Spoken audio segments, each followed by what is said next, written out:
and listen to this story.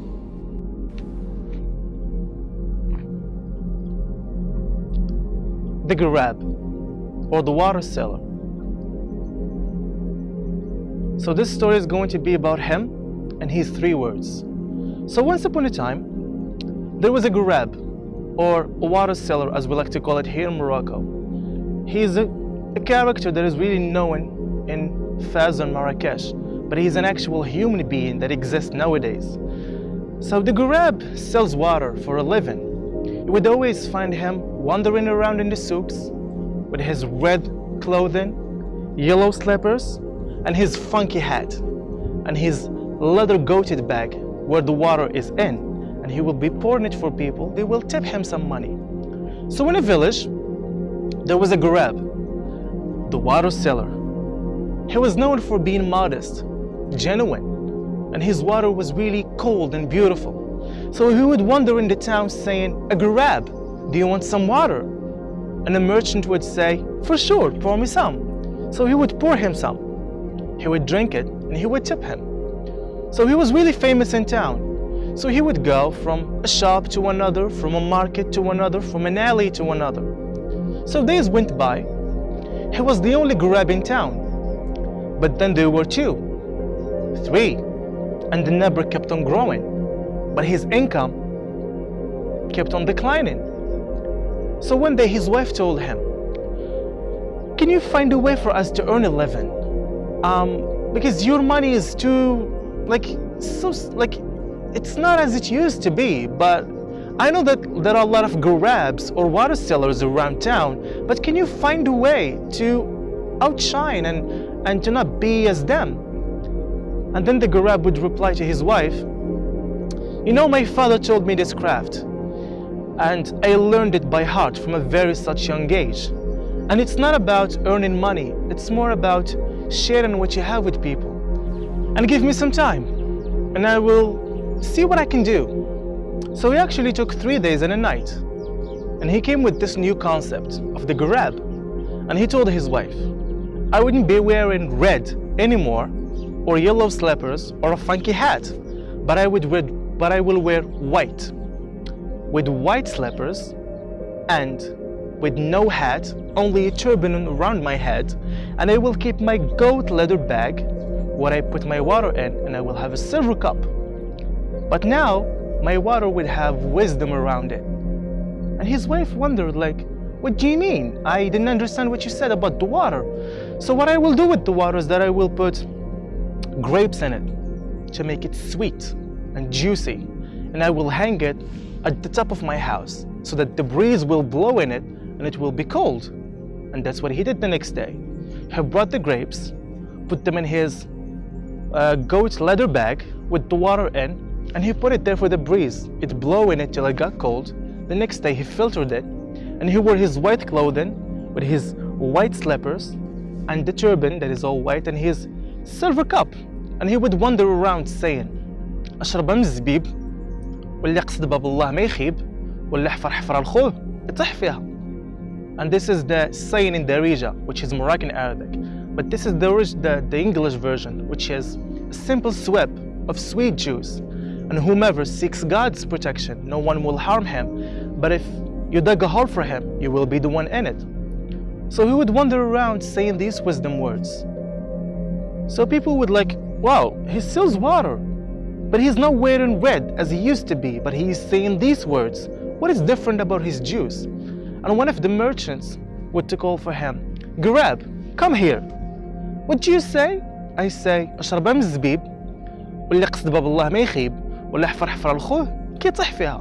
A simple sip of sweet juice, and whomever seeks God's protection, no one will harm him. But if you dug a hole for him, you will be the one in it. And then the merchant said, "Well, give me some of your sweet juice." So he gave him the juice. He tasted. It was cold and sweet.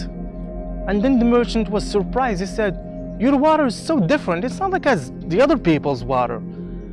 I would wonder, what did you do for it?" And then he would reply, "Well, my father taught me the craft, and I want just to share with people what I've learned." So the second merchant would call for him, the third one, the fourth one, and then he would go back home with his wife, having a lot of money. She would be really happy. That's why the Guerrab and his wisdom words and his sweet water. So one day the king will be wandering in town undercover. No one will know who he is. So he's wandering from a market to another. Then he looked around, or he looked away, and he found that man wearing white with his silver cup and his leather coat bag, walking around saying the words of wisdom. And then he said, well, I loved what he said, but I would really love to know the story behind it. So he went back to his palace, changed his clothes, and sent the guards for the Guerrab to call for him. So the Guerrab came. Hello, Your Highness. Hello, Guerrab. I was wandering the other day in the souk, and I found you, and I asked people. They said that your water is really sweet, and you have certain words of wisdom. Can you repeat them to me? For sure, Your Highness. I say, a simple sip of sweet juice, and whomever seeks God's protection, no one will harm him, but if you dig a hole for him, you will be the one in it. Okay, so pour for me some of your water. So he served him the water in the silver cup. The king had some, and then he told him, your water is so sweet, so is your words of wisdom. But I want from you to get this money and not go into the souks anymore. I need you to be my own Guerrab. But each of my ministers, you would give them some water, and then they would give you the same exact money as I did. But one of the ministers, he was greedy. He was really bad and arrogant. So he was thinking of this Guerrab coming on every daily basis, getting more money than he does on a month. So he thought of a plan. So he went to the Guerrab and he told him, your water is sweet, but your mouth smells. And the king doesn't like that.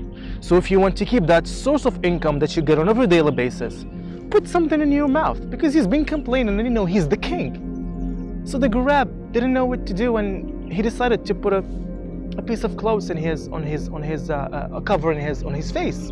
But then he would look at him and he looked suspicious. He didn't know if he did something wrong or if he's suffering from something. So he gave him the money and he left. Mr. came and he said to the king, did you notice, Your Highness, that the Guerrab was covering his face? Yes, I did, but I had no clue what was going on. Well, I asked, and he said that don't get offended, Your Highness, that your breath smells. What? My breath smells? How? Like, I'm giving him money. Well, Your Highness, the minister said you should teach him a lesson. He's just a Guerrab. But if he told someone else that your breath smells, which it doesn't, then it would be really bad for your image. Yes, I will. I promise you that. The minister left, and he was happy that he actually made a plan for the Guerrab to get rid of him. But when the Guerrab came the next day, the king had already planned something for him. And he served him. He poured the water. The king smiled, and he told him, well, this time, I'm not going to give you the money. You will have this golden vase, but definitely you can come back tomorrow. You will just take it because I want to gift it to you because I felt like you actually deserved it. And you can sell it for sure and get some money from it. The Guerrab was really happy. He thanked the king and he said, like, you actually helped me way more than you think, Your Highness. And he left. But the king actually told the guards, whomever would be walking through the gate with this vase, cut off his head.